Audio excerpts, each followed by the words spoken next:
Everyone in Southeast Michigan has heard of the DIA. It's huge, world renowned, but is far from the only serious art gallery in Michigan. A little south down the river lies the River's Edge Gallery. The gallery is inconspicuous on the surface but houses a diverse, colorful collection.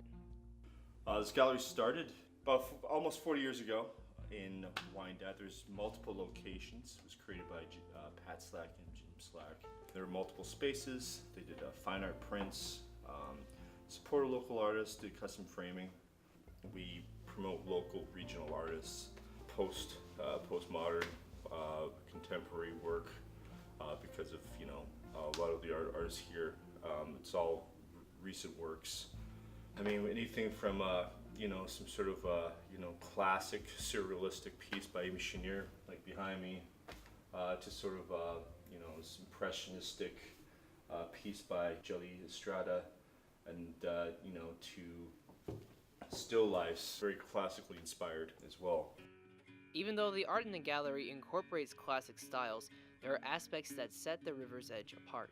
I think the artwork that we show here is we show honest artwork by hardworking artists. We show artwork that artists are content in making. The artists that we show making art. We're not creating any niche or anything like that. We are a niche market, obviously, but they're not creating the artwork for the dollar bill. It's more for the art for art's sake. Then we have artists like Olivia Hutze, who's a female welder, young girl. You see her work. It's tough, but then there's a femininity and a softness to it. Mr. Tim Payway, who's created numerous wonderful works that are very based on mythological practices and tribalistic imagery and things like that. Some of his work's very funny. For example, we have like a piece downstairs where you pull a string and his foot is on a pendulum and it kicks you in the butt. It's called the self-motivation machine. The gallery rotates its shows around on the second floor, including the fascinating The Paint is Real.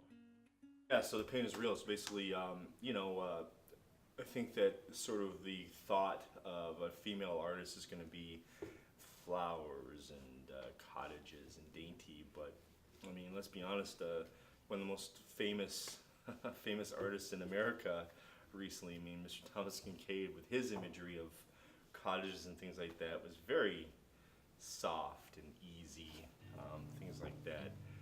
In my experience, female artists and women artists have created some of the strongest work.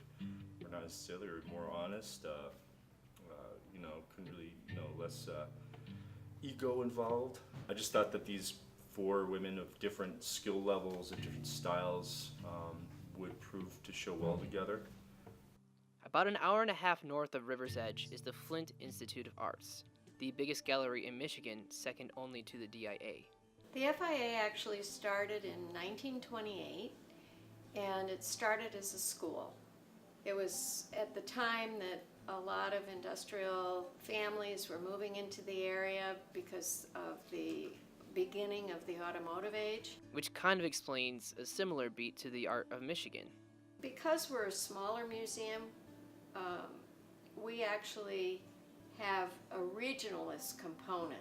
When you come to Flint, Michigan, you will find throughout the galleries images of automobiles. You'll find people working. You'll find industrial scenes. You'll find agrarian images, lakes. Regionalist museums are connected more with the community they're in than big museums like the Metropolitan Museum of Art or the Chicago Art Institute or even the DIA. In many ways, those museums could be in any large city. But when you're in a regional museum, you really see a little bit more about the community that the museum is in.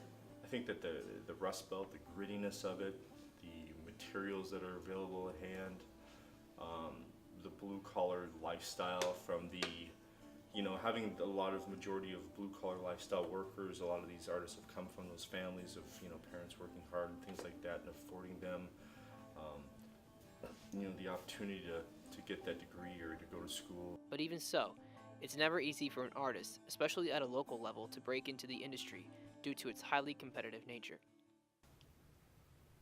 Yeah, welcome to the world. It's competitive, man. Either you want to do it or you don't want to do it.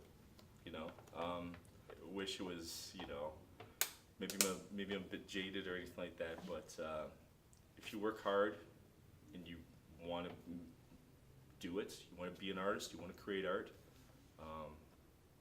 then that's what you do. Sometimes in the world where, money is such a thing, and you're gonna get paid. You're gonna find it. You're gonna find a job working 20 hours a week doing something silly, or waitressing, or bartending, or cutting out cardboard cutouts for a movie set or something. I don't know. There's always opportunities out there. There's always networking involved. It is mind-boggling, the obstacles that you will face. I think that the one thing that you have to be when you're a self-employed artist is you have to be flexible. You have to be mercurial. You have to reinvent yourself. You have to figure out how to navigate through, meet people, make connections. And many people have to have a part-time job, but you can find things within your field. And once you decide that you are an entrepreneur, you actually will figure it out, but you have to be tenacious. I mean, if you want to own the BMW, early, I guess, don't be an artist. It can be easy to understate the importance of art in our world, but in Michigan galleries, there is a recognition of its impact. Why is art so important to the world? I mean, if you look through history, art has told stories. One is it's sort of the repository of intellectual property and beauty. It's primary for a person's life to have beauty, to have things that are thought-provoking, and things too that require a passive experience. And it gives a person a sense of being, and it can also be very, very therapeutic. Art has transcended language. It's been a part of celebration. It's been a part of death. I think because innately humans are creative and expressive, and we have souls. So I think that it really is vital for people. One of the most pleasant things that anyone can experience is going to a new place and seeing something they've never seen before. And a museum usually provides that with very little effort.